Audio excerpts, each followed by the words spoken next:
Our next guest, I'm going to bring the ladies on first because ladies always first, and then I'll bring on our gentlemen. So we have 3 first-time NFR competitors this year in the National Finals Rodeo, and they are not new to competition by any means, but this is their first trip to the NFR.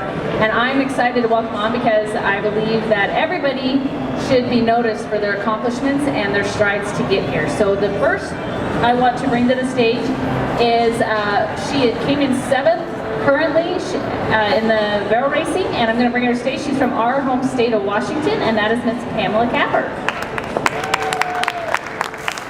And then right behind Pamela, I'm going to bring from Hudson, Colorado, the young man, Contardo.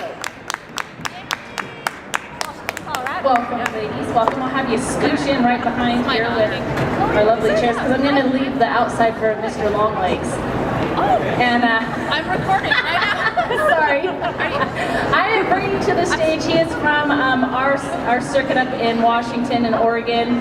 Then he's known in our area as a Flying Hawaiian, and he has come in 15. You got here. We're excited for him, and that is Mr. Cody Cabral. He's 15 and the second qualifier from Hawaii, actually. The very first time to win qualifier. Okay, so I'm going to give you, do you guys go for that?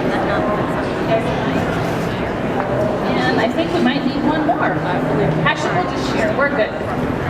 We got enough mics. We got enough cords going on. It's cheek-to-cheek happiness up here this morning. We make it work up here. We make it work. Thanks for coming on. You got enough leg room back there?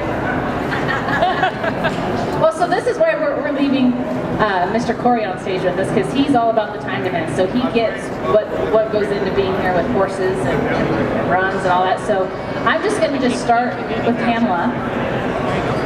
Tell us how your first night went. I know how your first night went, and I actually got to see the after celebration. So share with our listeners, because we are, by the way, Facebooking live, so you can say hi to all your family and friends. Well, first of all, I came in 11th, not 7th. Oh, I'm sorry. But still, I'm very proud of at least making it to the NFR and my position 11. My family's here. I'm very happy that they were able to find time in the week to come over and see us. Your daughter has been, I'm sorry, your daughter's been traveling with you all summer. Is she here? No, I've been traveling alone all summer. Oh, I'm sorry. Well, no, I got your guys' rankings. So you were 7th in the WPRA then. Is that correct? Is that how that worked? Might have been 7th after she won the first round. Okay. If that's what you're looking at, the updated score. Yeah. So she was 7th after the first You round. guys know this all better than this. All I know is you guys are kicking butt, you're here. And you got to pick up the Go Round award the first night. That was pretty exciting. That was exciting, and being a rookie NFR, I wasn't exactly sure what was going to happen next. They threw me on the victory lap horse, and then they grabbed me off that and did a bunch of interviews and said, see us down at South Point, and dropped off the horse and ran to South Point and was there the rest of the night. Now, Pamela has a very inspirational story, and it's kind of one of those stories about never giving up on your dreams. You have been in the WNFR since 2000. WPRA. I mean the WPRA since 2000, and this is your first your WNFR qualifying year. Yeah. And it's been 16 years that you've been trying. Well, not necessarily trying. I have raised my family and became an empty nester, and my current good horse was ready to roll, so I just decided to keep going with that horse and keep her competing. So what? You just decided, okay, I'm going to go after these goals, these dreams, and do it, and you are here. I wanted to go to the next level and go to the tougher rodeos, the limited rodeos, and since how I qualified for them, I decided I needed to go and do that while I had the horse that could carry me there. Well, and Pamela, you trained your own horse, and you touched on something that I think is really important, and that is empty nester. Because I'm going through that right now, so I get it. I understand an empty nester, and I understand that. Okay, what do I do now? I've been raising my kids, I've been working, I've been taking care of them, and what you mean? I can think about me. And so tell us a little bit about that journey and that mindset. Well, I still rodeoed when the kids were little, and they just all had to go with me. And then when they got older, they didn't quite go as often, but I still kept going on to the rodeos and keeping busy. And you have 2 new grandbabies. I do have 2 new grandbabies. My daughter Lindsay had twins in August, and unfortunately I wasn't home, but as soon as I got home, I went over and grabbed up those babies.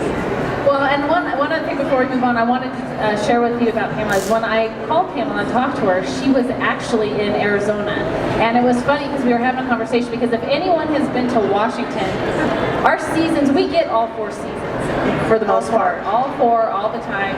And but for some reason, October was extremely wet. And we were having the conversation that maybe it stopped raining 1 or 2 days, so you had to move your training. I did. It was raining so much, and it was going to be getting cold, so I just decided to go where I could keep my horse exercised and have her ready to go for the finals. Well, congratulations on your first night win. And last night, how did you end up last night? I know you were just out of the money, but the times are so fast.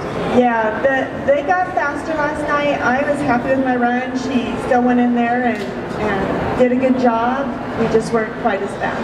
Well, and you did, if I'm correct, you are now tied for the arena record. Is that right, with Mary? Okay, what it is the first go-round record I tied. Very awesome. Awesome. Have you been following it? Oh yeah, absolutely. Now, of course, my question, being a competitor, I understand pressure, and being in a lot of these rodeos, Cheyenne or whatever. And I have a daughter that's 14, and she made the junior NFR. And her first run in just the regular barrel racing that they're doing, she was so nervous. And she couldn't, she wanted to go throw up and all that kind of stuff.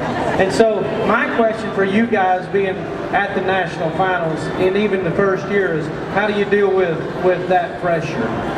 I didn't really feel a lot of pressure or nervousness. They kept us pretty busy up until the first performance. And my thoughts were I just want to get to the rodeo and compete. And I was actually very excited just to go run. I more so than nervous. I guess I'm not like everybody else. I get really nervous. Everybody always tells me, I don't get nervous. I'm like, I'm freaking out in the back, but whatever. Yeah. No, I just try to focus on my breathing and all that stuff, and just, try to do the same thing that I do every single time, but it doesn't work every time, and it's just part of it. But I don't know, maybe the older you get, the less nervous you get, but it's not seeming to work for me. I don't know what's going to help with my daughter, but I'm going to try whatever. I'm a pastor, so I can't drug her, and so. But you know what? Just taking a deep breath and just saying, Lord, help me. I think that's probably the best thing. Well, your hands now. Well, I think, this is funny.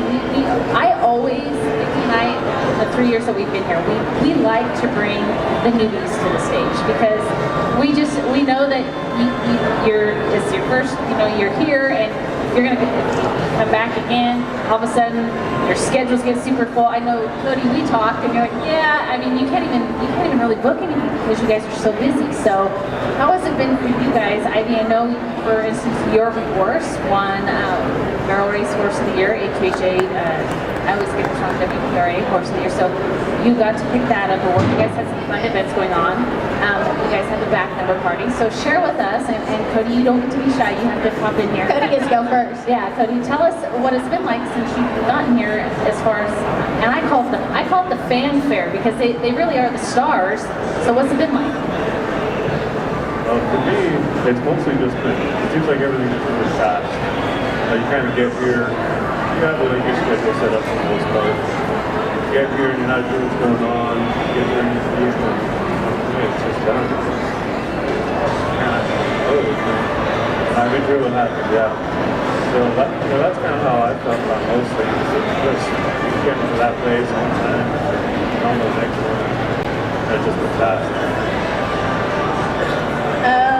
I've had a lot of different stuff that I've had to do, and just because I got a lot of people that help me, and especially people that have been here a lot, Jimmy Monroe and Cassie works for Justin and all that stuff, and they set my schedule up for me, and I picked up some really good sponsors from all the stuff that I did this year, but it's been pretty grueling, and I feel like I've been here for 2 weeks. But all of the banquets and all that stuff is really fun, and the back number ceremony is really fun. But it's just when you got so many things lined up, it just takes a lot of energy. And so my first run, I was just already, I was worn out, but not worn out enough to not be nervous. Yeah, if I could have been worn out enough to not be nervous, that'd have been a good deal. But. Yeah, they definitely keep us busy before the rodeo starts, and I was getting pretty exhausted too. And then when winning the first go-around, they kept me out pretty late, so all I could think is I want to sleep. Well, I have to say, I was there with you then because I was filming, and we stayed to film live the barrel racing because so many folks back home were telling me, film it live. So Brady and Jamie and Crystal, and so that you had so many people rooting for you. Ivy, I know you've got quite a group behind you, and Cody, I know you do too. You guys are all just worked so hard to be here. Cody, tell us how your circuit finals went this year, because we got a few minutes to talk back there, but it was really loud, so we really didn't get to talk about how your week went. You did really well, and took a little bit of time off, but not much. And he doesn't really have a home. He's from Hawaii, but we've made the determination that he lives on the road, and you just never know where he's going to turn up. Yeah, definitely. I'm on the move all the time. Actually, this next 2 weeks will be the longest summer in one place in a while. So I guess Vegas is coming for now. But my circuit finals went really good. The whole pedal steers up there was great. So it's kind of a good warm-up for here. The start's really fast. I just, kind of kept my head down and did my job. It worked out, so I ended up really average and making Florida April. I guess the last question I would have is maybe even getting some advice from people. I ended up 20th in the steer open, so that's a little bit more of a jump, about over 15,000 that I needed to win. Do y'all have a preparation part of, even getting ready for the national finals, the go-arounds? Is there preparation, focus, all those kind of things that are real important to you guys? I have a routine that I like to just stick with. I know, get my horse ready, checking out the grounds, just being prepared for the rodeo to start and when I need to be ready to run.